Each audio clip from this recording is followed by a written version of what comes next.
Hi, Democrats. Today is Friday, January 7th, and it's time for the Chair's Daily Live. Happy Friday. So, it has been a crazy emotional week. There's been a lot going on. We marked 1 year since an angry mob attacked our Capitol. I think that's how we're supposed to talk about it. I'm just going to call an attempted insurrection. One year. And we still haven't come to terms with it. We still haven't um, everybody hasn't been held accountable. And in Oklahoma, our elected officials are still pretending um, like it didn't happen. So, that's added to the crazy week. I did some research on bills that have been filed pre-session, and that's been incredibly emotional, exhausting, frustrating. I'll remind you of some of those bills I talked about this week. We have a bathroom bill again aimed at restricting what restroom transgender students can use, though there hasn't been a problem, but okay. We have the bill attacking librarians, threatening librarians with $10,000 a day.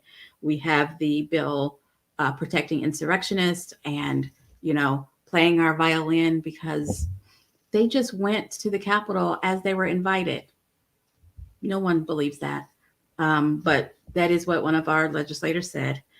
And then, protecting those who would shut down freedom of speech. So there's a law, there's a bill talking about if you find yourself at a protest gathering action and you decide after you drive there that you're afraid that you can harm someone with impunity. And this is more than just the run over protesters bill. It's enhancing it so that you can shoot them if you want to. Those are bills that have been filed in our state. I'm not even talking about the restricting voters' access. I'm not talking about sneaking guns into schools. I'm not talking about continued attacks on women's health care. Just these bills. Yeah. And Oklahoma sheriffs can arrest or confiscate the weapons of federal officers. And this is from a legislator who prides himself on being a constitutionalist. I don't think it means what he thinks it means. So then on top of the crazy bills, on top of marking the year since the insurrection, along with marking the year since the insurrection, we have to be reminded of the cowardice of our elected officials. The folks who signed on to the Arizona bill trying to decertify the electors in Arizona, our former attorney general who signed on to a bill started down there in Texas, and then our congressional members who did not sign on to certify the election and who are still not saying in a full-throated manner that President Joe Biden is our president, our duly elected president. There's so many other things going on that we forget sometimes that they're cowards. But I'm here to remind you. Then on top of that, I log on to Facebook today and I find out that Sidney Poitier is dead. I want this week over. This week is too much. I had candidate meetings today and learned that all over the state, there are schools that had to move to virtual because we don't have enough staff, be it bus, be it cafeteria, be it allied workers, be it teachers. We don't have enough staff to keep the classrooms open because we're in the middle of yet another COVID surge, which is what I want to end today talking about. The majority party is running around talking about personal responsibility. And if everybody would just, it's up to individuals to decide what they want to do.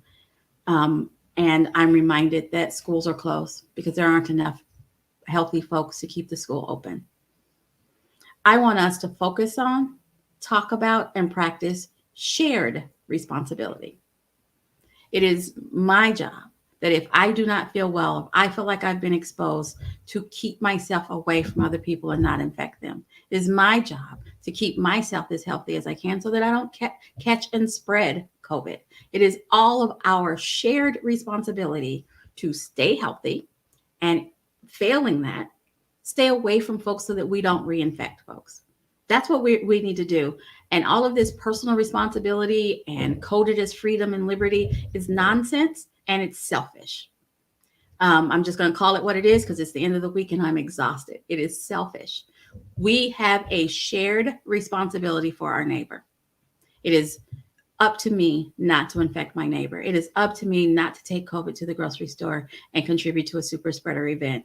It is up to all of us to be able to not spread it so that kids can stay in school.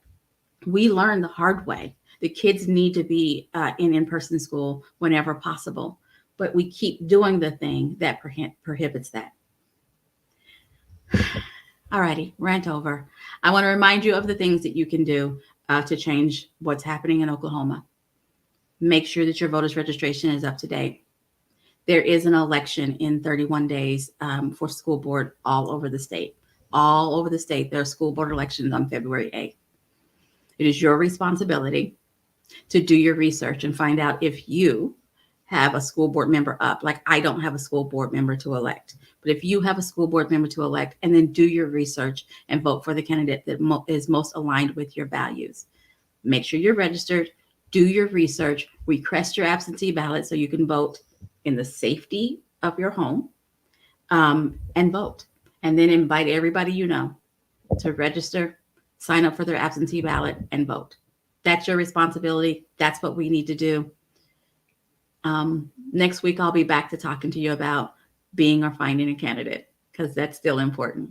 But in the meantime, you guys have a great weekend, and I will be back here Monday at 4:15.